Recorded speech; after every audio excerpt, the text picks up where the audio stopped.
Hello everyone, welcome to another episode of Wrestling Logic Unleashed. I'm Reese. I'm Charlie. And we're here to recap about everything that's went down at Elimination Chamber and this past week on Monday Night Raw.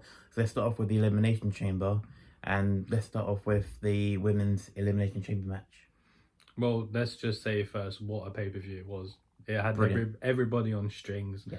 No one knew the outcome of what was going to happen, how everything was going to go down, and starting off with an absolute banger in the women's Elimination Chamber match. Yes. It's kind of obvious that a few of the competitors are going to get the pods because they're obviously too big to start off. Yeah. But surprised Jade coming out, but I did talk to you about that before, saying that there was going to be some sort of a big return, whether it was going to be Jade coming back to either go after Liv or Naomi or whoever, or if it was going to be Becky. Well, I think we all kind of knew that Jade was going to return and cause havoc in that chamber. The way that I saw it, I thought she was actually going to go for Liv. I called it and said she was going to go for Naomi, but I thought she was going to go for Liv. But then when she striked Naomi, I was like, okay, yeah, I called it. But the thing is, though, I still don't think it was Naomi that was the one who attacked Jade. You're saying Bianca. I'm saying Bianca because recently she's been showing like heel vibes. Yeah. Like when she was in the pod, when Jade come out, she was like, yeah, Liv's gonna get this, blah blah blah blah blah. But as soon as Naomi got attacked, she took her jacket off as if like she was gonna try and want to go after Jade. So it's kind of giving me like some sort of vibe as if to say, right, was it Naomi or did you put Naomi in the firing line to take the bullet for you? Or was it actually Naomi? As I say, we've got to wait until Friday probably to see the actual outcome. If because I know Naomi was pictured before like a premiere of a movie, but she had a neck brace on because of the attack, because it was really violent. It really, really bad. I think the door slam in her face went wrong, yeah. Because Jade walking back, she was like crying her eyes out as if like this rivalry she's gonna have to go through, but it's her best friend out of the company. Yeah. But talking of the like once that happened, after that the fight was really good. I thought it was perfectly like well timed and perfectly well done. I don't know who wrote the match. I don't know if it was Road Dogg or whoever, but they produced that match very, very well. The way Alexa shining in a way of like she's back now. Like people were saying like, oh, it's too late for you to come back. You'll watch this, that, and the other, but she went and proved them wrong. And it was just an absolute performance of a lifetime. From the chamber as well, with Bianca, when she whipped Liv Morgan with her hair, it looked like that hurt. The reason, because she did break it down in the press conference and say like why she whipped her that hard was because the move was going to go wrong because she wasn't ready to do a front flip off the pod. That explains why the whip. Okay. And obviously with Liv pulling her hair, she was getting closer and closer, but then when she let go, the only way is if to say, look, I'm not ready, is I'm going to whip you with my braid. And that's because it welted her belly. Yeah. She bruised all of her arm here, Liv. She had a cut on her elbow. Like she kind of like battle scars. Yeah. But she sold really well. As much as people hate her, she did sell. Yeah. All them very, very well. They all did really, really well. With Bailey, again, what can we say other than just future Hall of Famer? She knows exactly what she's doing. Yeah. But I gotta give credit to Liv though, because at the end of the day, it's her 6th time going into that chamber, so she knows that she knows it inside and out. She knows the destruction that's gonna happen. Yeah. And I think it's been every time she's been in, she's come out with battle scars and everything else. Roxanne though, I've got to give credit where credit's due. Her first time in an Elimination Chamber match, and what a performance. What an absolute performance from an up-and-coming superstar that you can see that has a future, that she's going to make sure that her legacy is on the map. I've been saying as well, time and time again, when is she going to get her main roster call up? Because she's put so much effort in NXT, and becoming a 2-time NXT champion, pretty much the face of the NXT brand. And I think she needs to get her flowers and move up to Raw or SmackDown. And I think she'll probably get a call up after Roadblock, because she's got a match at Roadblock against Jordan Grace. Yeah. Because she attacked Jordan Grace last night backstage. Yeah. And Ava come out and said that she's got a match at Roadblock. But I think after Roadblock, I think that will be when she gets called up, or she'll probably get called up after WrestleMania. I could see that happening, yeah. But again, first time in the chamber, body on the line, and everything that happened for her, it went well, and she handled it very, very well. I thought she was going to get eliminated first. Being a newcomer, she kind of don't understand, like, oh, I've got to do this, I've got to cause this sort of destruction, whatever. So I thought she was going to get eliminated first, but it wasn't her that got eliminated first. No. But it was just a very, very well worked match with that one. And then second one was the tag team match. Oh, with Tiffany, my mummy. Yeah. Tiffany Stratton and Trish Stratus against Candice LeRae and Nia. Yeah. Again, whoever produced it produced an absolute banger. They did. Because that went... It could have gone better, but you can't put that much pressure on Trish. No. Especially 25 years in the company. She's getting a veteran, on... Hall of Famer. Yeah. Like, you can't put that much on the line. But it could have been worked better. It could... but, maybe. No, to a degree of like, okay, we're following the chamber. Oh, yeah. Let's go put a banger on of our own. It was a banger in its own rights, but it could have been done a little bit better, but you kind of can't throw Trish under that bus, because how much more can her body actually take? Yeah. But obviously Tiffany and Trish come away with the win. But what does the future hold in line for Tiffany now? Well, now I think, we know that she's going to be defending against Charlotte at WrestleMania, and I hate to say it because you know how much I love Tiff, but I think Charlotte's going to take the title at Mania. See, I disagree with you there. I think Tiffany's going to embed her legacy into that title, and again, though, you could think Charlotte passing the torch as well. Yeah, but it's not even a pass of the torch. It's more like she will earn her own flowers in that fight, because again, it's like a like for like. Like, this is like what we're watching with them is like when Charlotte first came up from NXT, it was like, okay, you're just Ric Flair's daughter. Yeah. But she made her own legacy. A 15-time women's champion in the space of a year or 2 years. And she puts on bangers every time. As much as people go boo this, boo that, boo, but whatever. She knows exactly what she's doing. Like, she knows how the crowd are working, so she's either going to work with them or work against them. But going in, she's going to be the heel. Oh, yeah, definitely. Because Tiffany's too over at the moment. Yeah. But what I think will happen, I think Trish will come out. If someone... I think Nia will try and get involved, because she's like, that's my title. She's obsessed with that title.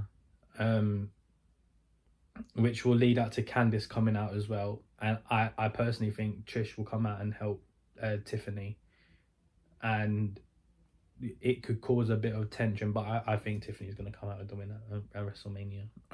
I'd love Tiffany to win, but I only think she's going to... Because the fact that Charlotte's come back, won the Rumble, you can't give her the title straight away. I guess because otherwise it will look like, you're Ric Flair's daughter, you're going to get what you want. Yeah. So it will come across like, okay, you've come back from a major injury and now you've won the Rumble, but now you're going to go on and dethrone Tiffany, who's not really had that much of a run with the title. Yeah, she's only just won. Like, if you're gonna dethrone her after a decent run with it. Yeah. Like, let her get her flowers, and her flowers will be from beating Charlotte.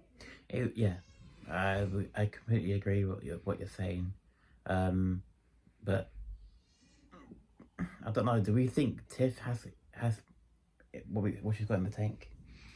She's got a lot in the tank. She has got a lot in the tank. Like, she since getting that call up to the main roster week in, week out, she's been getting better and better and better.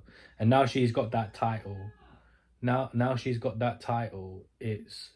She's like, right, I'm here. I've made my statement. I've proved everyone wrong, that now my foot's on the ladder. But the only one I think, the only way I think she can do it better is by being a future Hall of Famer, It would a make great, sense. because 16-time or 15-time world champion, Yeah. like of the women's division, someone who embedded their own legacy. If Tiffany was to pull off the win, that will elevate her career into, like, oh my god, I beat Charlotte Flair at the grandest stage of them all, the biggest pay-per-view in WWE history, and you beat a great. Yeah. There's one way to make a statement. Let's move on now to the unsanctioned match. What a banger. Owens and Zayn A banger. put on. That for me was fight of the night. Yeah, Because they both put their bodies on the line. they did. That when Sammy brought that barbed wire chair out and Kevin hit his eye socket on that barbed wire, I thought he's blind. I'm very surprised he didn't bleed. It might be internally, because his eye socket. It was his eye socket as he as he come down. It was like bang, and it hit him right here. Oh, It could be internally, but we'll probably see the insult of injury when he comes back. He comes on probably Friday. Yeah, because again, what's next for him now? I know he'd probably be at WrestleMania. Randy Orton. And I think it'll probably be like a no disqualification match or something like because that, the hatred between both of them. Because Kevin's now going to see Randy come back and help Sammy. But then Randy's going to be like, no, I'm getting revenge because of what you've done to me and how you've treated my friend, which is Cody. So, but again, that will probably be... I'll look forward to that if that was to happen. Because you've got a great in Randy Orton and again, an up-and-coming great in Kevin. Yeah. Because since turning heel, he just doesn't care. You don't. But that's one way to be. If you're going to get treated how you're going to get treated, go your own way, make your own path. And that's what he did. He made a statement. Yeah. But going back to the match at the Chamber, who wrote that? I think it might have been Abyss that might have wrote that. I'm not too sure. Park, maybe. Yeah, Joseph Park, because he's more into that sort of category because of if people know him as Abyss from TNA, and that man just didn't care when he was there. So, but whoever produced that, wow, because they were taking bumps like no one's business. Like, your thoughts and opinions on it yourself? I think it was an absolute banger of a match. I think Kevin and Sammy put their bodies on the line. But I was very, very scared for Sammy because obviously he wasn't 100% going to the match. He was still having nerve damage in his neck. And for him to take that punishment, I have to give him my flowers because he makes it look like it didn't hurt and that he's such a strong, brave individual. He took it like a champ, and I hope he has a speedy recovery. We all do wish Sammy well. But the question is though, what do you think next for Sammy? Do you like with? I'll elaborate on that question so you can understand it a little bit more. Like with that, do you think we're heading into retirement, or I'm gonna get 100% and I'm gonna come back and make a name for myself to show the people the Sami Zayn that I really am? So from what I've seen of Sammy since over the years, is he's not a quitter. He'll come back stronger, bigger, better than ever. I think at the moment it's a bit too risky for him to return because he's got, like I said, severe damage in his neck. He might be back, I say roughly about 6-8 months time, and then he'll probably go over to Kevin again and try and get some revenge. But there again, I can see him going on a different path, and him and Kevin will cross paths again. But he's going to think, you know what, I've had my beef with Kevin, I'm going to move on, do bigger things, but I'm going to come back and I'm going to put on a bigger and better show than I ever did ever. See, I can agree with that, but the way that he was taking them bumps and them apron power bombs by Kevin, how much damage has he actually got in his neck? How much more can his neck take before he goes, you know what, it's time for you to quit? I was just thinking about that. If you look at the camera angle when he did the move, he didn't actually hit his neck. It hit his teeth. One did. One Did. Yeah, the last one, Sammy was adjusting himself, but Kevin just literally power bombed it, and his head bounced. But as it bounced, he gave himself whiplash. But going in where his neck went 100%, the bumps that he was taking, how much more can he take with his neck before his body goes, you know what, that's enough? Because you got to think, he's also got a child. Yeah. Like it was like the whole like Daniel Bryan and Edge situation. Oh yeah. One more spear from Edge at that point, his neck would have just gone. He would have been paralyzed. He would have been paralyzed. Yeah. Daniel Bryan was the same thing. Sammy now, we've had this with Seth with his back and his neck, where he was taking bullets every week in, week out. But that goes to show of a fighter of how much of a fighter he is to power through it. But even Adam Pearce said, look, you go on a break. Go and be there with your daughter. Go and do what you need to do with your daughter before your body goes, you know what, it's time for you to shut down. But Sammy's only got the one kid. And I've also got to give him my flowers as well, because going in, it was Ramadan. Oh yeah. So he had no food, no drink going into that fight. But he's done it before. It goes to show how much of a warrior he really is. He is. But the thing is, how much more can he actually take before his body just goes on instant shutdown mode and goes, you know what, you ain't doing this anymore. Yeah. But if, say that's that one bit, to elaborate on my own question, the second bit is I can see him coming back, but I don't think he's going to come back alone. You think people with him? I think he will bring the OG bloodline with him. Ooh. Like I think personally he will bring Jimmy, because Jimmy has been the one to make the calls at the moment because Roman's out. So Jimmy stepped in and stepped up. And I think where Sammy was also good friends with Jay, it would make sense because to him to come with Jimmy, because Jimmy can also help him and choose a different path with him and like not guide him, they can both guide each other. They've done it before, they can do it again.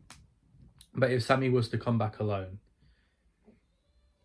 and carry on doing this, he'll have to make sure that he's 100% and 100% ready to go, all guns blazing, and just go and prove to everyone why he's Sami Zayn, why he's there. Look, because he's getting treated at the moment like, why are you here? Who are you? Because he's just been on a losing streak. But how it's coming across to other people is, you're not winning, why are you there?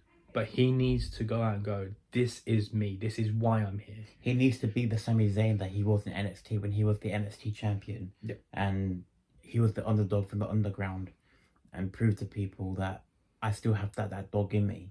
Not to quote Bron Breakker, but yeah, every time Kevin and Sami have had a match with each other, it has been a 10 out of 10. It has, yeah.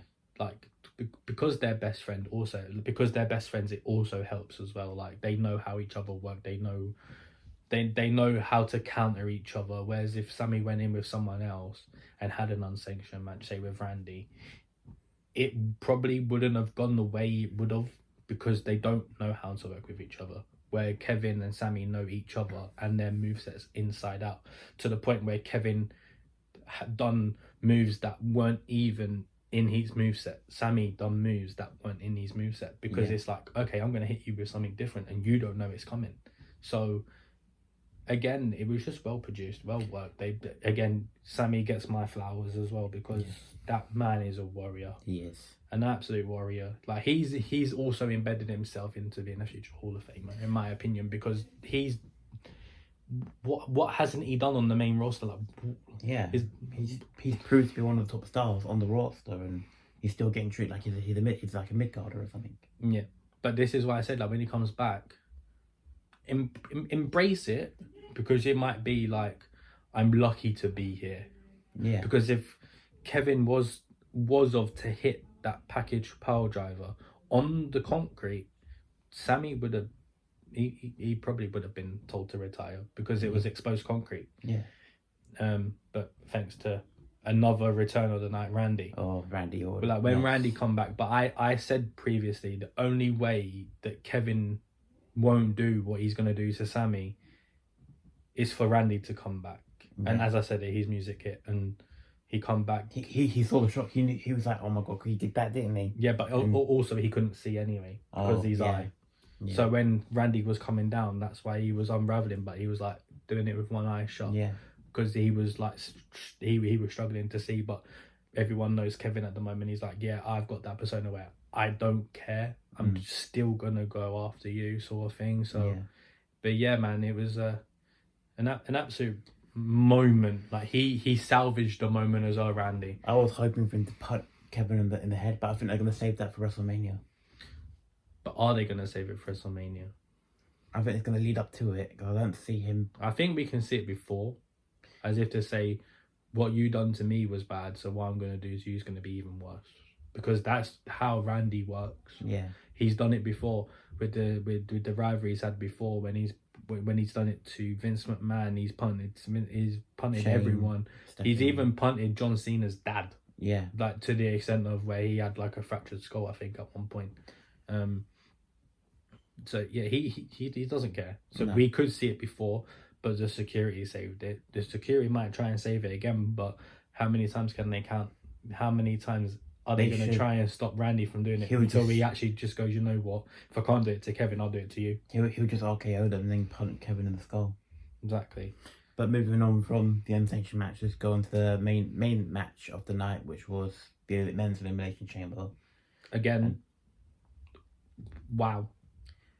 The outcome wasn't what I expected. No, it wasn't. I mean, I expected it, not gonna lie. Like, for the actual match itself. Like, as I said to you, didn't I? I said it's Cena's last time in Toronto, Cena's last time in the Chamber. He will probably come out with a victory. Yeah. I was hoping for Damian Priest or CM Punk to win because, one, Damian Priest has done everything at the moment. Leading into this year, following him from last year, has been one of the best years he's had in WWE. It's made him bigger and better as a superstar himself. Since parting ways with Judgment Day, he's become bigger, better, stronger, and faster. And he's just got that evil persona about him where he's like, yeah, I can fight these big men. Badass, sort of like. Yeah, he's like, I'll go in the ring with Braun Strowman. I'll go in the ring with Jacob Fatu. Hence how he qualified for the Chamber. Like, he wouldn't have been able to do that the year before. Yeah. Because he was part of Judgment Day, so everyone knew, oh, if Damian Priest is in this match, Judgment Day are going to get involved. Now he's alone. He's doing it all on his own. And he's just had a brilliant year in general. He has, and CM Punk, the only thing he hasn't done is main event WrestleMania. So I thought, going in, Punk's going to be the one to go on and win. And Cena's going to have to do something else to get to where he is. But it was kind of obvious in a way. It's his last time. This is his farewell tour. Last Mania. He wants to be 17-time world champion. So he's going to win. Yeah. But I thought, okay, it's WWE. No one knows exactly what's going to happen. Like, everyone said, Cena at the Rumble. Everyone said, Cena's going to go in at this number and he's going to win. Jey Uso happened. And Jey Uso won the Rumble by eliminating Cena. And you're like, okay, fair enough. Like, okay, that happened. Now we have to try and work out something else. But at the Chamber, I thought, okay, maybe there is a possibility of an underdog story, because WWE do like doing that. They do, yeah. They love an underdog story. But going in, I think Punk might have been the favourite. Punk, yeah. So the underdog again was Cena. So in a way, it was an underdog story, but it was kind of predictable underdog story. But it was also because of Seth costing Punk the match. See, I get that, but as I spoke to you off camera, the referee, when Cena had Punk in the STF lock, normally in a match, they would get their hand and drop it three times. But the referee didn't do that to Punk. He just tapped his hand and then rang the bell. So Punk didn't actually tap. Yeah, because he just tapped on. He just tapped on his hand. So where was the hand drop? Because Punk was still functionally moving. Because even though he lost, but he managed to get up. He obviously got helped escorted out, but he could still walk properly. So it wasn't like he was dead. Yeah. But Seth was also in the background where Cena had him in the lock, saying "die, die." But that's just because how much hatred they have between both of them. But this is gonna be a feud of a lifetime. We're never gonna see anything like it again, because there's not many people that have the same sort of hatred between each other than them two. So for our generation and the younger generation, I can talk to my daughter and say, look, this is what happened in this year. So it will carry on. Whereas like with our parents, they were like, yeah, this happened in the Attitude Era, this happened in the Golden Era, but obviously we weren't around for it. Yeah. So now we can deliver our stories to the next generation. Exactly. Yeah. But this feud is going to be probably one of the best feuds since Austin and Rock. And everyone's been talking about this feud for about 10 plus years. Everyone was saying, put Seth in a match with Punk because them two will go off, and it looks to happen now. Exactly. It took, like, after the Chamber, Punk come out into Raw with an absolute promo of a lifetime. Like, because he has so much hatred inside of him. Because again, he's going to have hatred inside of him. Because one, he didn't tap, and two, Seth cost him. But three, he knows he could have won it. Because the referee didn't give him that chance to help him. Yeah. Whereas it was like, okay, you lost, and then, but before everything happened, like, CM Punk was just toying with everyone. He's like kept falling down, he kept putting it back up, it fell down again, and then the crowd were like, oh, like to him, and then when he put it up, he was slowly doing it, like he was having a joke. He was just in embracing the moment, enjoying himself. Yeah. Logan, again, he done exactly the same as what he done last year, drawing on the pod. Of course. But that's because he's like, okay, I don't know where I'm going to come out, so I'm just going to have fun. Yeah, I'm in a pod, I don't know when I'm coming out. Last year was Kevin Sucks, this year's OVO. Last year was also a Devil Horns last year. Yeah, to say he's a devil. And this year was random stuff that he was running. But he was just humble on the back, shot to Drake because Kendrick Lamar's humble song. OV. Yeah. So it was a shot to Drake because of the rivalry between them two. Yeah. But he was just having a good time being a heel that he is. Yeah. Because he's natural at it. Yeah, but it goes to show how much of a good job he's doing because of the hatred he's receiving by people. That's when you know you've made it. Yeah. Because if you're a heel but you've got fans still cheering for you, it's like, I'm not doing my job properly. I need to go out next week and do something about it. But Logan, everyone knows him because of Japan. Yeah. So coming into the company, it's like, well, why have you got him then? I'm just gonna boo him anyway. Yeah. But he's made that heel persona his own because he's cocky about it. He's just got that arrogance about him, but that's what it takes to be a heel, man. It does, yes. Now, let's move on now to the... Well, we've also got Damien that was in the pod, Cena that was in the pod. Cena was laughing and joking with Punk at most of... when he was trying to build the... Like just having a good time. Seth and Drew starting it. Yes. Wow. It all went down to a T. It was very, very good. Yeah.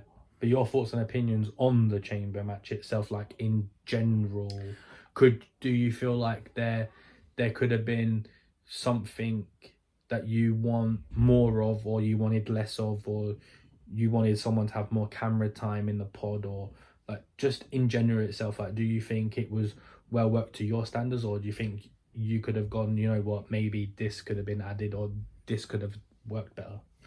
I think it was good. Like, I thoroughly enjoyed the match itself.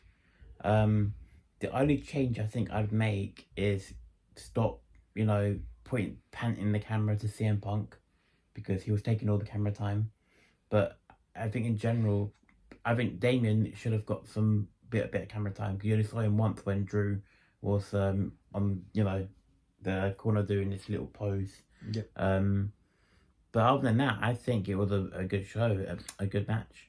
Even though he was in the pod, but you could have still give more time to Cena as well, considering it was his last time. Chamber, yeah. But as you said, Punk did take most. But that's only because Seth started and he was trying to get to Punk. So the only way, like with the camera, where he was going was mainly near Punk. Yeah. So Punk was gonna be in the limelight, like when he was bouncing Drew's head off off of the tamper glass of the pod. He was on Punk's side. So if he would have done it anywhere else, that person would have got camera time. Yeah. But because, as I said, because the passion they have for each other, he's like, right, I'm gonna do this because I'm waiting for you. Like, I don't care about all these others. I want you and only you. That's it. I feel like in the chamber match itself, it could have been a little more violent. Yeah. Because the superstars they had in there, we're not going to see anymore. Oh, like leading into next year's chamber, it might be a complete different setup. But this year you had Punk, you had Drew, you had Cena, you had Damien, and you had Seth, and obviously Logan. But the main ones there in Damien, Drew, Cena, Punk, and Seth. It could have been more violent. It could have been. We could have seen tampered glass get smashed like we did with Cena when Seth put him through. Yeah. But we could have seen more with the chains of the chamber. Yeah. From with Seth and Punk. Because I think they could have just dragged their head along the side or something. I think the girls used the chains more than the men. Yeah. Yeah. But as I said, with the superstars they had in there, it could have been more. Yeah. We're not gonna see. We might not see that sort of setup next year. Yeah. So they could have made the most of it now. Yeah. But they didn't. No. So that's one thing. Last year when they were in Australia, it was more violent than it was this year. It was, yeah. Apart from, I think we didn't get a broken pod in Australia. No, we've got Austin Theory jumping off one of the pods. Yeah, and we also got Seth and Johnny meeting Theory in the pods. Yeah. And just bouncing him around like a rag doll. Yeah. We could have had more of that. We could. If it would have been it would have put that spot would have worked perfectly with Drew, Seth, and Punk. See, I would have said Seth, Punk, and Cena. Oh yeah. Because Cena's last feud with Punk was when Punk walked out with the title. And obviously, just the hatred between Seth and Punk. Someone could have just been run around like a ragdoll. Yeah. But for me, not for everybody else, but for me, I think there was capability of taking it one step further because of the superstars that were in there. Especially with Cena being in there. He's not going to be in it next year. So make the most of it whilst you can. Yeah. With the superstars you have in there. Go out there, be violent, be the Elimination Chamber that we know, where it's you're coming out bleeding and whatever. But there wasn't any of that this year. It was kind of mediocre this year for the match itself was 10 out of 10, but the stuff in there, it was mediocre. It was more okay, you're not doing this, you're not bleeding, whatever. It was kind of a little bit. It was a bit iffy. I mean, I know what you're saying, but also you have to know that a lot of the superstars in that match are getting old, like Punk, Cena. The youngest one in that match was Logan. So I don't think they want to take bumps like that they did in their prime because they might be afraid of breaking a hip or because I know Punk is quite fragile, so he will probably break a bone just by hitting the glass or something. Yeah, but you say that, but Cena got put through tampered glass. He did, yeah, to be fair. And it's his farewell tour. But, that's just my preference. Yeah. It could make use of the superstars that you have in there. We didn't have any high flyers in there this year. No. Last year we had Montez. Yeah. throw in a high flyer. You don't need to have like all powerhouses. You can probably count. I mean, Seth technically, you can count Logan as a high flyer. and Seth as a high flyer, Seth, but they yeah. don't really do flips that They much. don't really, I mean, no. Logan does. He does the buckshot clothesline, doesn't he? Yeah, but buckshot lariat. But Buckshot lariat, that's it, yeah. He does backflips and front flips and stuff like to qualify. He done that backflip to Rey Mysterio as like in like a body hold. But yeah, like there could have been more oh my god moments in there. We only had one. Yeah. And that was when Cena got put through it by the buckle bomb. Yeah. From Seth. Yeah. But Seth could have utilized that more. Yeah. Because where he was so focused on Punk, he could have easily got rid of Cena, because even Michael Cole said on commentary, he put his head, once he done that to Cena, bring him back in the ring, do what you need to do, get rid of him, and then you can go after Punk, because then it's just going to be you and him inside a chamber. Anything can happen. But he took his eye off the ball when he done the buckle bomb to Cena. For me, he took the eye off the ball. Yeah. He where he's so hated on Punk, and there's so much hatred and just, oh my god, I hate you sort of energy. He took his eye off the ball. But he kind of made his point at the end. Yeah. It's like, okay, you're doing this, I'll stomp your head. Yeah. You've cost me a chance to go to Mania, so I'm going to cost you. And he did. Yeah. So now let's move on to... You're forgetting the part, Cody and The Rock. That's what I'm getting to. That was just, wow. What, I have no words. I have no words. I mean... Although I do have to give credit for The Rock's entrance. With Travis Scott. Yeah, cutting from his part to Fiend and enjoying in mixing it together. Wow. But he's done that quite recently though, didn't he do that? He did that with on Friday. Yeah, with the New Orleans WrestleMania 32 theme, I think it's going to be. Yeah, 32, 42, sorry. He kind of like, he surprised everyone with it really, because we knew Travis was going to be there, but I thought it was going to be, oh, you're going to stand in the ring and you're going to give over a performance, you know, like what they've done before. Yeah. Where it was it Hardy?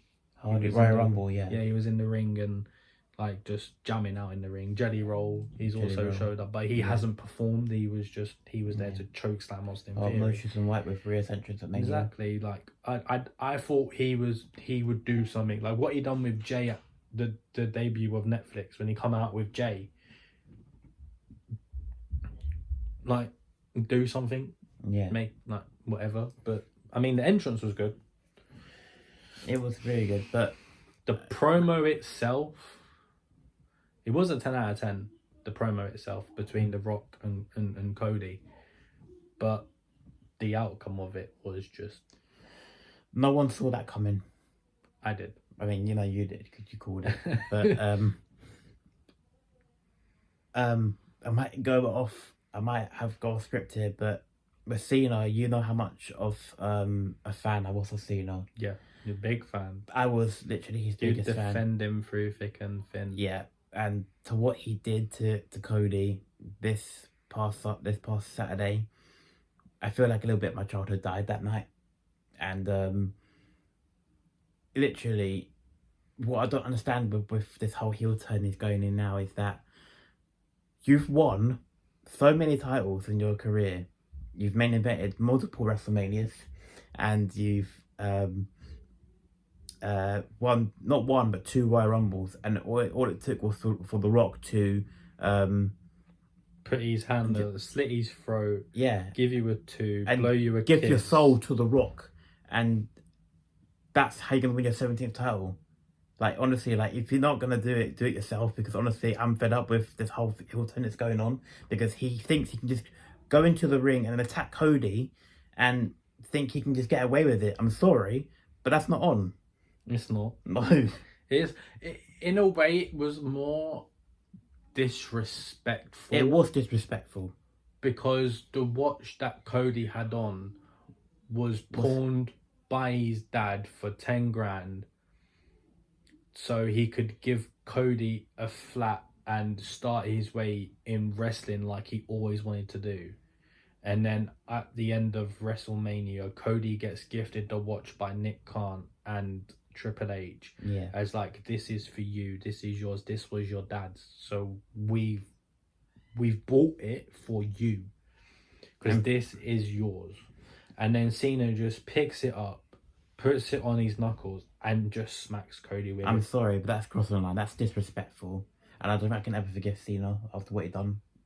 Again, it was just like, as I said to you off camera and when we was talking about it, I said I don't mind Cena being a heel. It's like probably one of the best things he could have done because he's been a face for most of his career. So he's going to be remembered as a face. He's not going to be remembered as a heel.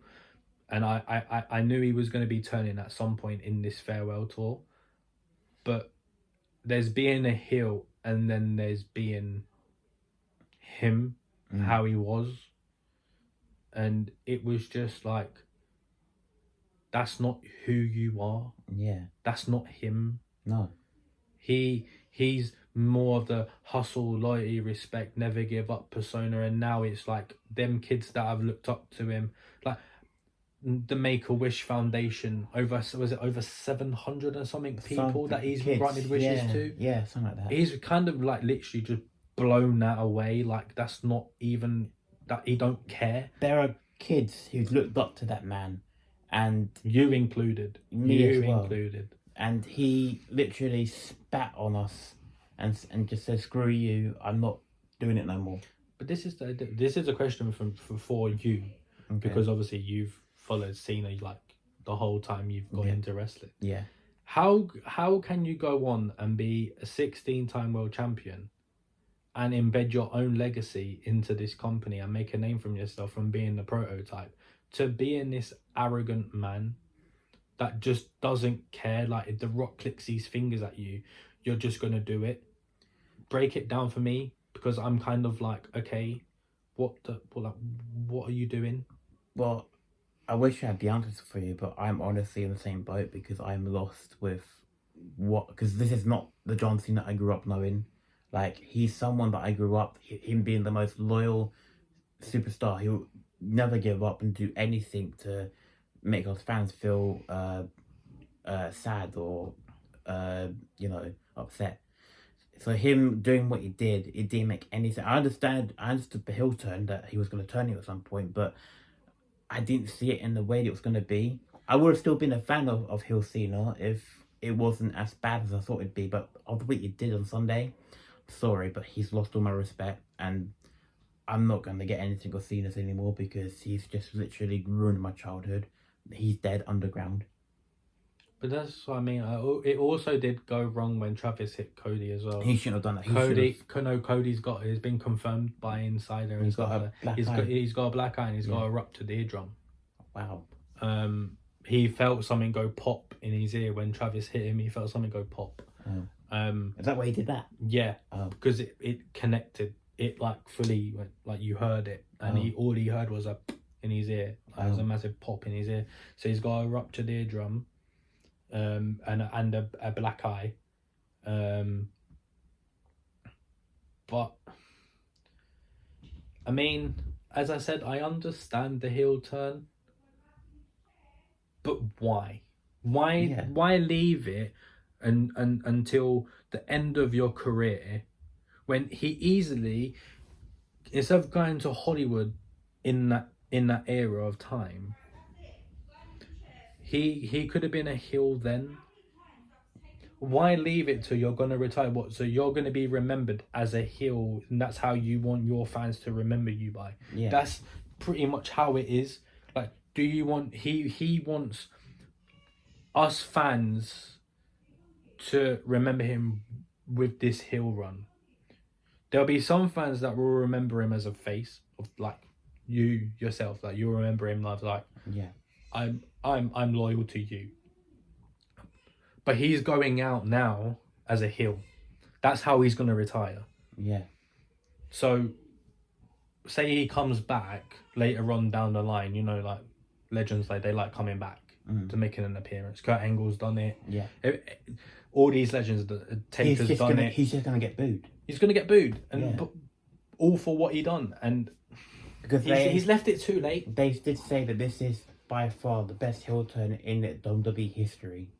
Which, okay, I get it, because obviously it's the biggest babyface of the company, and he just turned heel. It's like if, for example, Cody Rhodes turned heel because he's now the biggest face of the company. And in the way to think about it is passing the torch to Cody as the biggest babyface. But I've got to give my flowers to Cody though, because since he returned, he's just had people go after him all the time. Well, like last year was The Rock and Roman. And the Bloodline. And the Bloodline. Yeah. This year's The Rock and Cena and probably the Bloodline. Yeah. Seth will probably be in Cody's corner. I mean, like, rivalry wise. He's had Seth. Yeah. He's had a torn pec and fought Seth. He's had a return against Seth. Kevin. Like, he turned Kevin heel. Yeah. He turned The Rock into being a heel. He's now turned Cena into being a heel. Is this a thing with Cody? You know how Karen's got the heel curse? Is it actually Cody that has the heel curse? You go up against Cody Rhodes, you're guaranteed turning heel. No, it's because people can't beat him. So if you're going to try and beat him, you've got to go in your own way about it. And that's what Cena's done in a way by selling his soul to The Rock. So he knows that he will be given that 17th title. Yeah. Because he's like, I can't beat him at the moment because he's too big. Because Cody is big. Like, he's too big. Like, he won't go in and go, yeah, I'm dropping the title to you right now. Yeah. He's going in as, I'm making a statement for myself. Like, I'm big. So Cena selling his soul to The Rock, in a way, is like he's going to be guaranteed the title. Because The Rock said to Cody, I will give you everything. But what does Cena need from The Rock when he needs everything? Because he's already done movies. He's already won countless titles. WrestleMania main events. He's going to give him that 17th World Championship. Yeah, but that's literally what it all boils down to. Because if you remember the press conference from the Royal Rumble with Cena, before he would take questions from the reporters, this time he went in and cut a promo, basically saying, I'm putting myself into the chamber, I'm main eventing WrestleMania, and I'm winning my 17th world title. So he was showing hints of turning there, but as I said to you before, he was also showing hints of being a heel when Jay won the Rumble. Yeah. When Jay won the Rumble, he went back into the ring and he violently picked him up and then hugged him and then walked off. Probably that was the startings of the heel turn. But like with WWE at the moment, you're going to be a heel, but you need to drastically do it. So when he returned at the Chamber and done his entrance at the Chamber, he said what he said with Stu the cameraman, and he was acting like a face, and then being Cody's hype man when Cody said what he said, and like just hyping him up, just to then turn around, have that malicious look on him, and this violent persona. It was like, how can you break that down from what you've been? Yeah.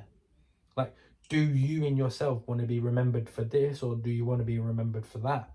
And as it is, he wants to be remembered for this heel man. Like, he's broken so many hearts. Like, he has. So many. Because even kids nowadays, you go up to a kid now, it's like, who's your favourite WWE superstar? John Cena. Yeah. There was fans in Toronto wearing merchandise of his, like his hats, his wristbands, his t-shirts, shorts, like just being like, trying to be like him. And he's making them cry. Yeah. But I mean, we've had this before with The Miz when he made that one girl cry. Yeah, the famous girl, yeah. But this is bigger. This is much bigger. then it's just a heel turn. It's I mean, big I at the get end. the storyline, and it's a brilliant storyline. It really is, because this is the one thing that Cena don't have on his resume, is to be remembered as heel Cena. He's only going to be remembered as face Cena. Yeah. So it makes sense. But the It thing does. that don't make sense is the way he's gone about it. Thing is, though, what are we going to see from Cena when he come out? He's going to be scheduled to be in Belgium for the first international show. And over here, he's going to get booed out of the stadium here, probably. Yeah. Because of so many people over here have just looked up to him. What do you think he's going to say, like, as he goes into the ring with his probably new heel theme song, wearing all new gear? What is he going to say? Probably nothing. He'll just stare at the crowd. He will do a mic drop again. And then walk out. And then just walk out. Unless Cody gets involved and goes Again. after Cena. That is literally basically like, what's next? Yeah. Like, what is the next episode? That's it. Of this rivalry between Cody and Cena. I know there is some sort of like plot thing about it, because Cody went on Stone Cold's podcast last year and was like talking to like Stone Cold about stuff.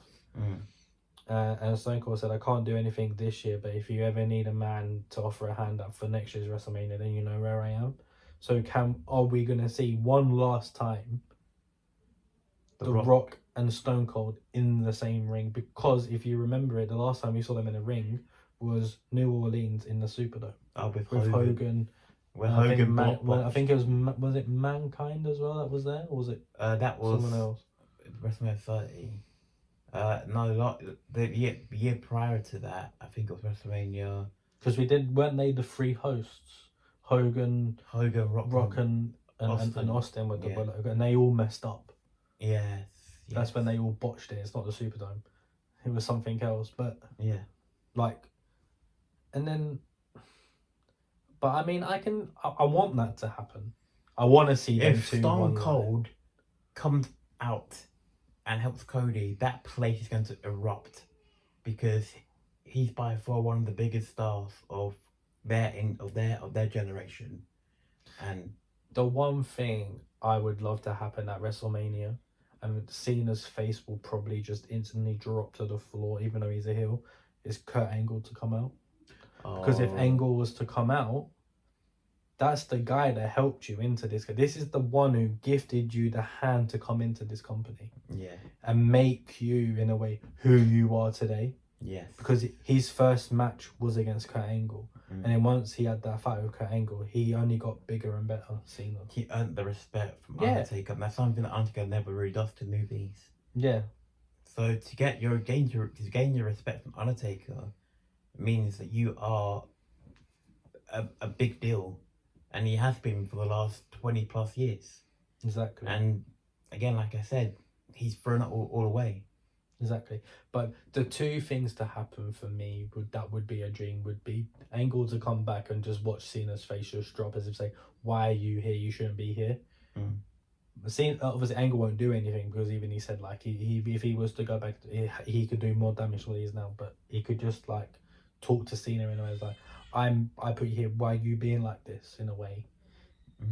And then the second one would be for Stone Cold to come out, because as you said, that stadium will just Las Vegas won't be Las Vegas how people know. It'll be Las Vegas as like we're vibing now. Yeah. Like we mean business now. Yeah. But that would probably be the best thing to happen.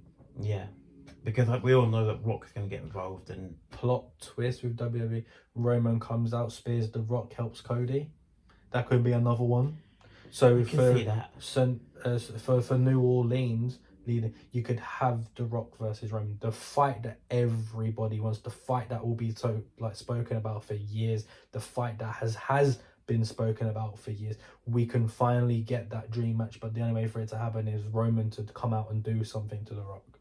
And we might get that, because if you think of it, Cody has helped Roman before.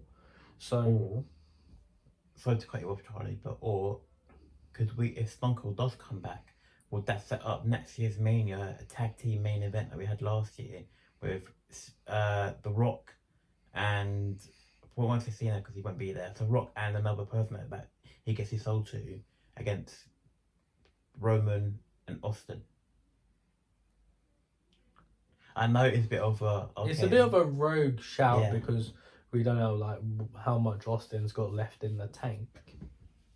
I know he's got bad knees. Like, it wouldn't surprise me if it was to happen, but I personally don't think it would happen. Like, the match that we probably will get would be Rock versus Roman. And the stipulation of it could be Ulafala versus Career. Oh, so if Roman puts the Ulafala on the line as like, if you beat me, you will now be the head of the table, the head of the family. And if Roman wins, he retires the Rock and retires the final boss. Exactly. That would be the ultimate dream match for them two, because you can't just have a normal match between them two. So there has to be like some sort of stipulation, as if to say, look, I'll put my career on the line if you put your Ulafala on the line. So Roman puts his Ulafala on the line, Rock puts his career on the line. They go out, and there's only going to be one outcome, and it's going to be Roman. Yeah. Because the Rock's going to be doing movies, doing here, this, that, and the other. And he's on the board. He's in a suit. He's their boss anyway. So he's going to be in the company anyway. Yeah. But he retires from in-ring. Yeah. Like, that would be the only way that they can handle the situation. They could, yeah. Because he's not good. I can't see The Rock being active for another, like, 5-6 years. He's getting on anyway. Yeah. Like, when he was talking to Cody about the title, I was like, you can't go after the title because there's no point in you having it. I know you're, like, at the top and you can get what you want, but it won't make sense. It wouldn't, no. It wouldn't make any sense at all for you to have a run with the title. It's basically like giving Goldberg a last run. I know if that's the case, if The Rock's gonna do it, why can't Goldberg do it? Can you see what I mean? It's like it wouldn't make sense. Goldberg did say that he's coming out of retirement for one more match this year, but we don't know who the opponent's gonna be. Gunther. It's got to be Gunther. I'm gonna call it now mainly because of what Gunther said about his son. So I can't see that happening, but yeah, probably a squash match anyway. What for Gunther? Yeah. But I don't think Gunther's walking out as a champion. Where, Mania or? At Mania. I think Jay's going to be the one to dethrone him. Only because of help. I think the referee's going to get knocked down because it's a curse in WWE. If you face a Samoan, guaranteed the ref's getting knocked out. And everyone's going to assume it's going to be Jimmy or Roman or Sammy to come out and help. Goldberg's music's going to hit. Goldberg's going to spear Gunther. Jay's going to then spear Gunther. And then Uso splash him and then become champion. That's how I visualize the situation. Your situation could be different to mine. I do think Jay's going to win at Mania. But I don't think it'll be Goldberg I think it'll be like a story that with Daniel Bryan and how he won the title. You know, it was like Miracle on Bourbon Street. But with Jay, it'll be a miracle on Las Vegas. I reckon Would you class it as the miracle of Las Vegas? Well, I don't know. Or would you class it as the miracle of the island? Because he's part of Roman's island. Oh yeah. So the island of relevancy. This will be the miracle of the island. Yeah. But again, carry on with what you're saying. So I think, so I reckon he will win, but he'll win by himself. I think how Sammy beat Gunther last year is how Jay's gonna win. He's gonna keep on fighting, get into the ring, and just put on a show. Talking of Jay, he also cut that promo last night on Raw backstage, said that WrestleMania is crashing out. What does he mean by that? So crashing out. What do you think he means by that? Because we know when superstars crash out. Yeah. Like, R-Truth's the main one that people will probably know. When he crashed out, he had fags and all sorts. he needs to be careful because if he crashes out, he could get himself disqualified. Well, he has crashed out before. We've had a crash out Jey Uso before. We have, yeah. I think it was back in 2022. I think when he crashed out. Oh, when he attacked was it Roman? No. I'm talking about before when he was part of the Bloodline. Before the Bloodline became a thing and it was just him and Roman, he crashed out. Yes, We had a violent Jey. we did, yeah. Is this the Jey? Is this what he meant by when he crashed? I personally don't want Jey to crash out. I mean, you probably won't agree what I'll say, but on Raw, I did see a hint of him turning heel. Only because the way he was, getting angry, it was like, people started to doubt me. I'm like the main man, I'm the main face. Like, I've got people vibing to the yeets and stuff. And now people thinking I'm not going to win. So what if, because you know how Rock had two, what if the one is Jey? What if Jey Uso sells his soul to the Rock? I don't think that I completely understand what you're saying, but I don't think that will benefit him if he was to sell his soul to The Rock, because he's still got years in the company. Don't sell your soul yet. The reason Cena sold his soul is because it's his last run. He wants this, he wants that. With that, I think it's where Jay's got so much anger in him at the moment, because not only is he going after Gunther, he got blindsided by Theory and Waller, and Grayson Waller. So he had them two to focus on. He done what he done with Gunther, but Gunther had time to recover. Jay didn't. Yeah. So when he cut that promo backstage, people are going to assume he's going to turn heel, but where he's so angry because he keeps getting doubted, he keeps getting told that you're not going to be able to beat Gunther, you're not going to be the one to dethrone Gunther, there was no point you winning the Rumble because it's building up inside of him. So that's what I think he means by crashing out. Yeah. So when he crashes out, he's going to unleash a beast, like what he said in the promo. And that beast is going to be from when he was back in 2022, when he was just that violent person that just didn't care with what he was going to do to someone. But that's what he might need to do to get him over the line against Gunther, because Gunther's not one to be underestimated, because he knows, like, Jay knows he's going to be in for a fight against Gunther. But the only way to beat him would probably be, you know what, chop me, unleash your beast in me. So I don't think he's going to turn heel because he's too big to turn heel. Yeah. The crowd love him. Like, it would be, in a way, it's the same with LA Knight.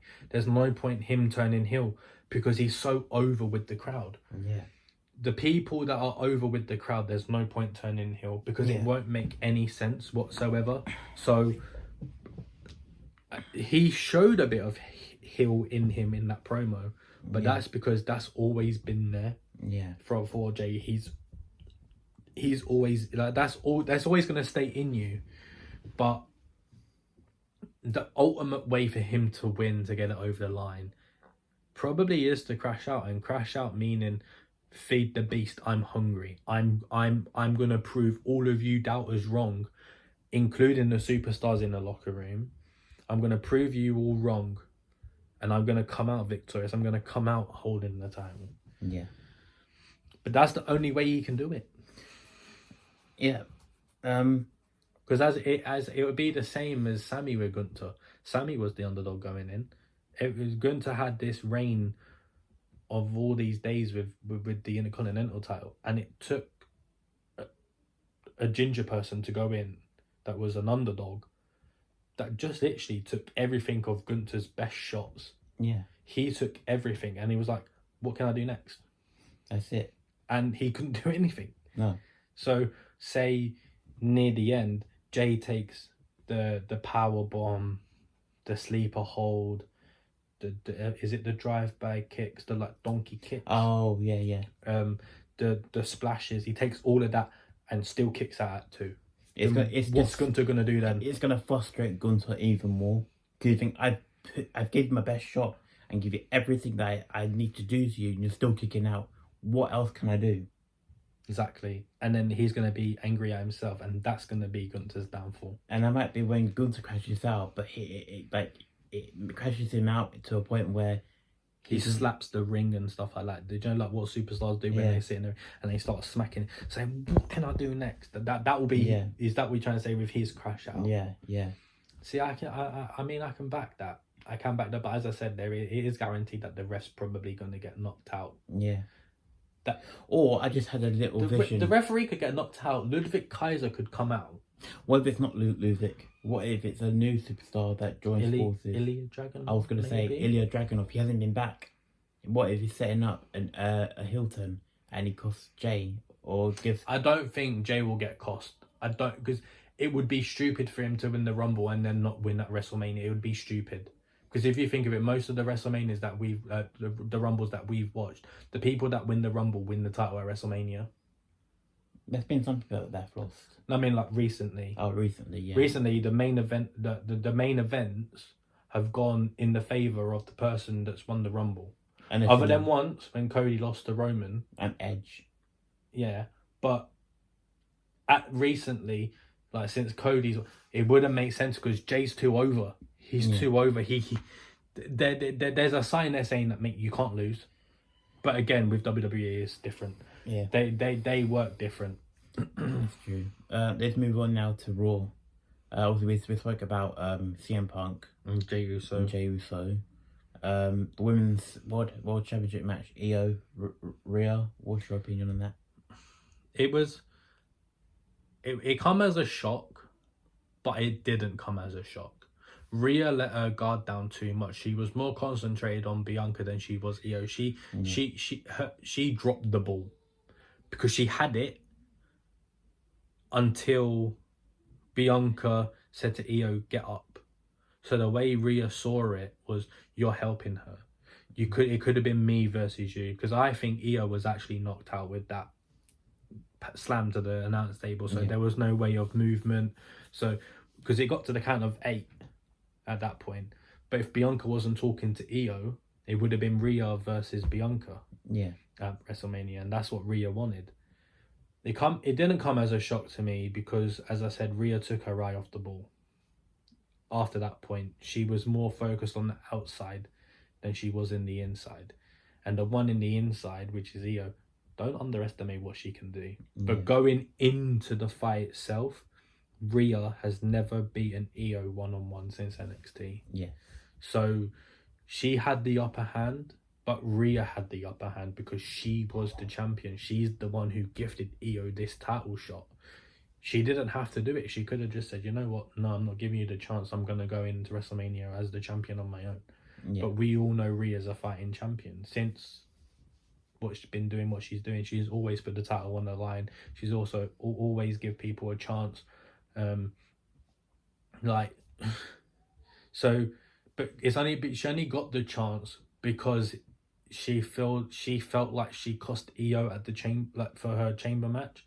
So she was like, as a show of kindness, I'll give you a title match on Raw after the chamber. People predicted Rhea to be the champion because it'll be Rhea versus Bianca at WrestleMania. But she underestimated Io. Yeah. Because she was Don't ever slip on Io because she's a talented wrestler. And I think Io winning the championship it's probably helped her in a way because it helped her get on the card for Mania. But I think they're going to turn this into a triple threat. They're going to add Rhea to the match. Yeah. But then it could also be a fatal 5-way. Oh, yeah, Jade and Naomi. Because Naomi is still going to be frustrated that she couldn't participate in the chamber. But she wasn't eliminated by anyone. No. And then obviously Jade, because I think what's going to happen is the video is going to get shown and it's going to see as Bianca, and Naomi's going to then turn to Bianca and go like, why was it me that took the bullet for you then? Why wasn't it you? Oh yeah, because you was locked in a pod, so Jade couldn't get to you. But Jade could have got to Bianca because that's only plexiglass. Or what if Bianca's being framed by Naomi? She puts on like a fake wig with the braid and dresses like Bianca, and it made Jade think it was Bianca, but it wasn't. It was actually Naomi, but dressed as Bianca. Yeah, but Bianca is showing shades of a heel turn. because last night on Raw, when because again, it was I don't think it might have been just been me, or if anyone else can tell me, the the push from Bianca to Rhea should have been a disqualification. Because when Rhea got involved in Io's fight against Liv for the chamber qualification, as soon as Rhea touched Liv, the bell rang. Yeah. Bianca laid her hands on Rhea and the bell didn't ring. Do you think she paid the ref? I'm not saying she paid it. I think it was a mess up. Maybe, yeah. On the referee's point. Yeah. Because you can't, if you're on the outside, even though Bianca was watching, Rhea can lay her hands on you because we've seen it happen before. Superstars get thrown into the ones that are watching. But the one on the outside can't get involved because it will be disqualification. And I was expecting the bell to ring when Bianca laid her hands on Rhea. Yeah. But the fight still carried on. I was like, what? How is that? How do you make? How does that make sense? Yeah. Bianca can't touch Rhea. No. Because it's championship bragging rights. Yeah. So in a way, Bianca costed Io if it was a disqualification. Yeah. So but that smile at the end to Rhea, why all of a sudden is she showing this heel persona? Like when Jade pulled up to the chamber, instead of Bianca being all happy, she took her jacket off. Yeah. So when Jade was attacking Naomi, Bianca looked like she was ready to fight. Connect the dots, Reese.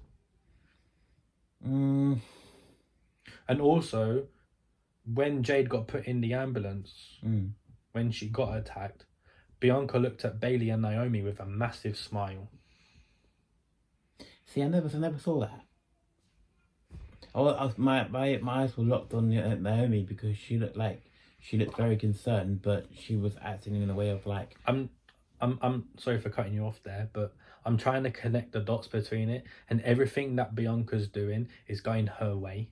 Because why does she keep denying talking about the attack in the chamber? Yeah, she just say that I'm not here to talk about the attack. I'm just here to focus on my match at Mania. Like, but then in one breath she's saying that she wants answers, but in the other breath she's like, I want it to be all about me. Yeah. So what do you actually want? And if you were actually very good friends with both of them, surely you'd be concerned for Naomi and be mad at Jade. Exactly. But she's focusing on herself. So I can see why people are throwing the assumption out there saying, it was Bianca that done it. Because it could be Bianca. Even though she was in a fight, she still had to get ready. So she already could, because it didn't come up straight away when Jade was attacked. Yeah. So Bianca could have done it undisguised, gone into the changing room, got ready, gone to the ring, had the fight, and then it appeared on the title. And then she looked very concerned. Yeah. Yeah. But piece the dots together. I think Naomi took the bullet for Bianca, but Naomi don't know it was Bianca that done it until that video gets released. If that video gets released and it's shown as Bianca was the one that attacked Jade, that might explain why Jade was crying on the way to the back. Because she'd done something to her friend because she couldn't get to Bianca. And the only one with the answers is Jade. She knows who attacked her. This is why I think she put Naomi in the firing line first. So then it was a way I was like, if I take out Naomi, Bianca's gonna be wanting answers and questions, and then that's my time to go after her and then announcing her as my mystery attacker. Yeah. Because if, say it was vice versa, and Naomi was in the pod, and Bianca was starting against Liv, what would have happened there? I think... Would Jade have attacked Bianca? Do you see what I mean? It's not quite making sense at the moment. It's not. Because one person's took a bullet, but is it a bullet of the truth, or is it a bullet as if to say, right, you're next? Yeah. You see what I mean? It's confusing. It really is. It is, yeah. Like, I'm kind of backing myself and saying it was Bianca. As much as I don't want it to be. Yeah. Because like she's going through a phase of making herself back into a main eventer of the women's division. Mm-hmm. But this will be something, again, as a dream match. Jade, Bianca, power, upcoming. Yes. Unless they're gonna have this fight between Bianca and Jade, but it won't be until next year's Mania. But we could get it this year. Yeah, I guess.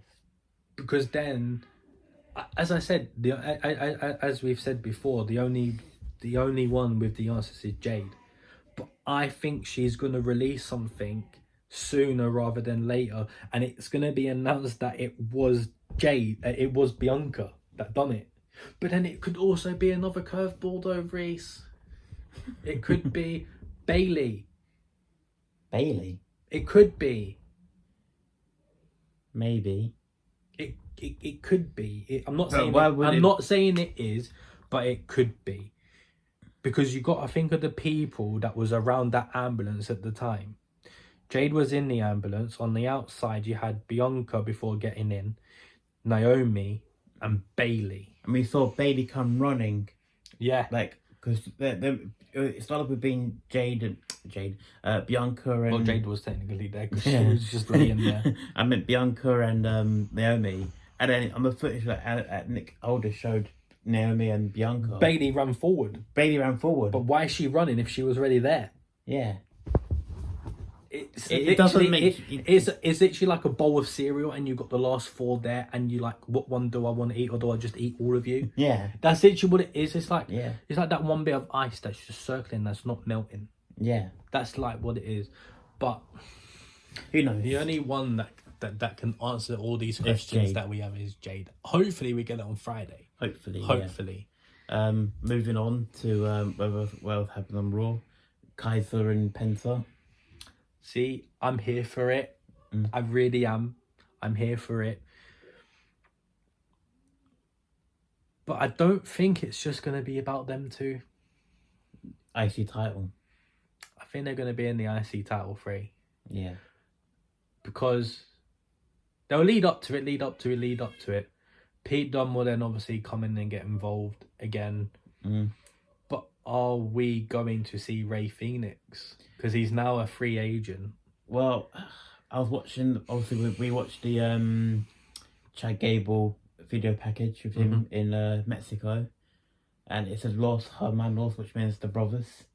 And it could mean we could be seeing an early debut of Rey Fenix.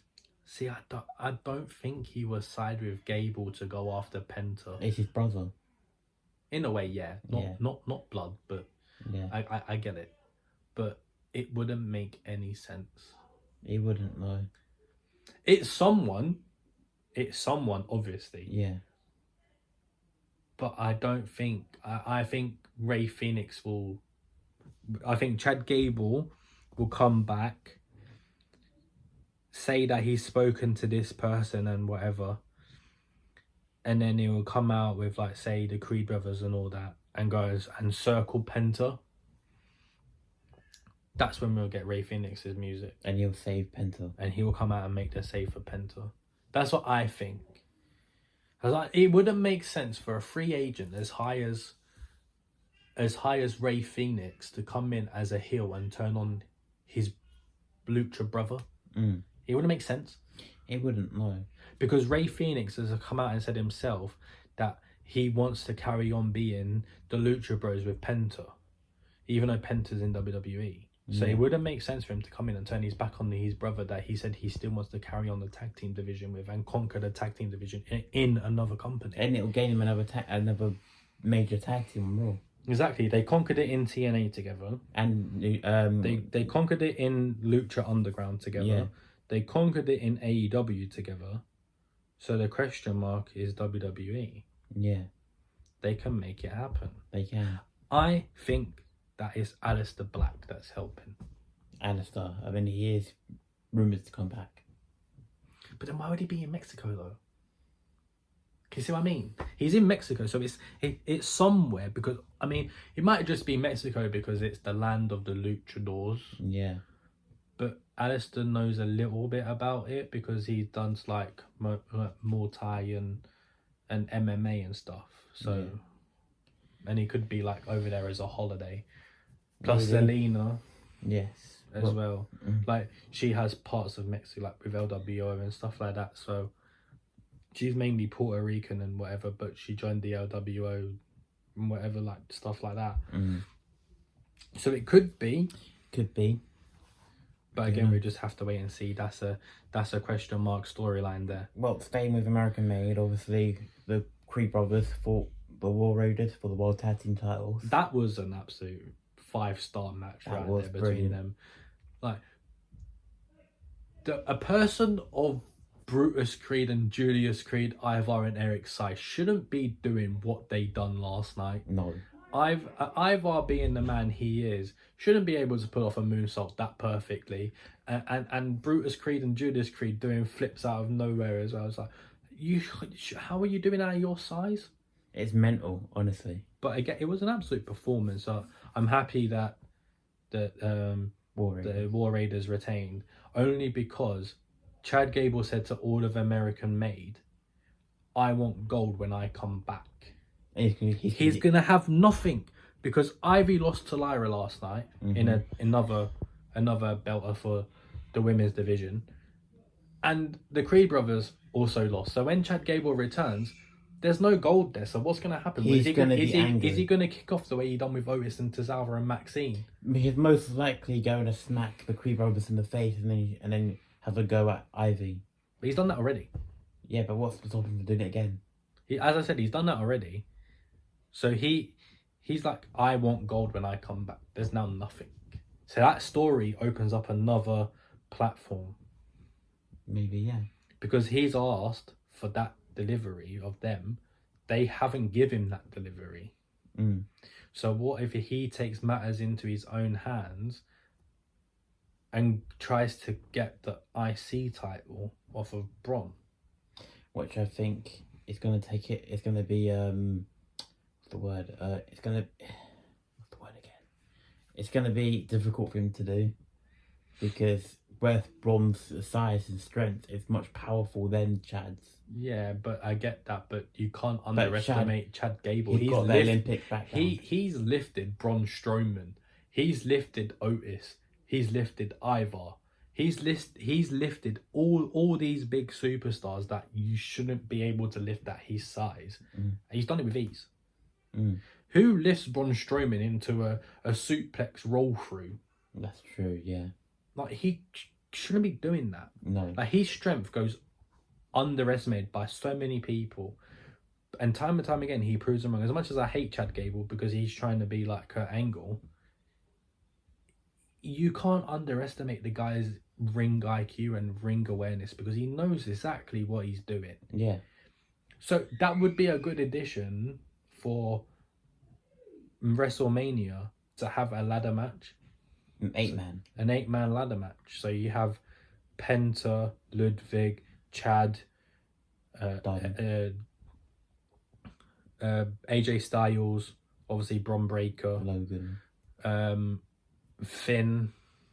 Like there's potential there to be an absolute opener of WrestleMania ladder match. There's the amount of stuff that could go down in that situation. Like what sort of spears Bron gonna pull out?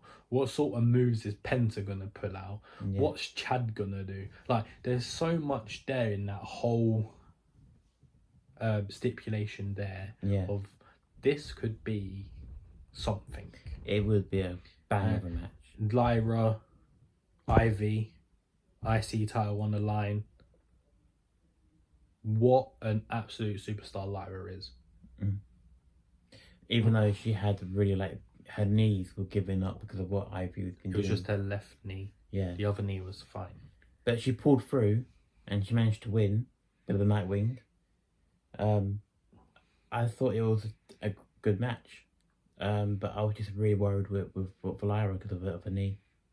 Again, I watched the Raw talk thing after Raw, and they cut backstage, and she had an ice pack on her knee, and then she threw it away, and then she hopped up and was hobbling, and then she put her leg back down and said, "I'm not done. I want to know what's next." But what is next? How is what's your knee doing? I think she's going to have a lot of other potential challenges for a title. Also, we're looking at potential challenges like Raquel, Bailey, Dakota Kai again. I want this to happen. I want to return. So Lyra don't know who she's going after for the IC title. So she goes in the ring, issues an open challenge at WrestleMania, and the one that answers it is Becky. Yeah. Just as a surprise. And it would be like the second time in their careers since they faced, because Lyra dethroned Becky for the NXT title. Yeah. So what if Becky dethrones Lyra of the IC title, as if to say, look, you're in my show now. Yes.